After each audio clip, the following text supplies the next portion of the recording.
an operation that exposed the criminals' cunning plan, not to steal money, but to print incalculable wealth, defying the police with an incredible hoax. In a bizarre incident, criminals took off their masks in front of the blindfolded hostages with a red cloth, after they seized $30 billion in cash. As the criminals were about to leave, the alarm suddenly went off. When one of the hostages secretly removed his eye band to look, he discovered that the alarm had been set off by the criminals themselves. The criminals took off the man's eye band directly, allowing him to look as much as he wished. The man kept his eyes tightly closed and begged them to have mercy on him. After all, seeing the faces of the criminals could mean danger. But these criminals did the exact opposite. They removed the eye ligaments of all the hostages, but showed no intention of harming anyone. Because their leader, Henry, had instructed that this operation should not result in any injuries. At that moment, the police arrived on the scene. The criminals fired a few warning shots into the air, then threw a smoke bomb. They seemed to be surrounded by the police unavoidably, but that was their real goal.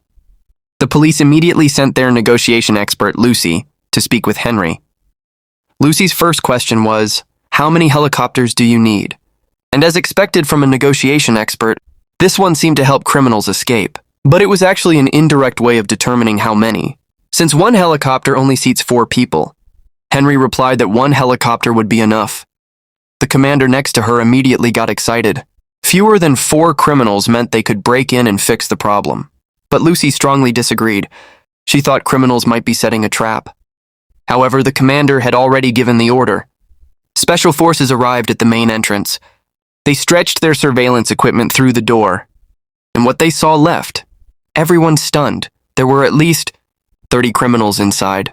As the commander hesitated, subordinates brought news. The criminals had uploaded a video of the scene online.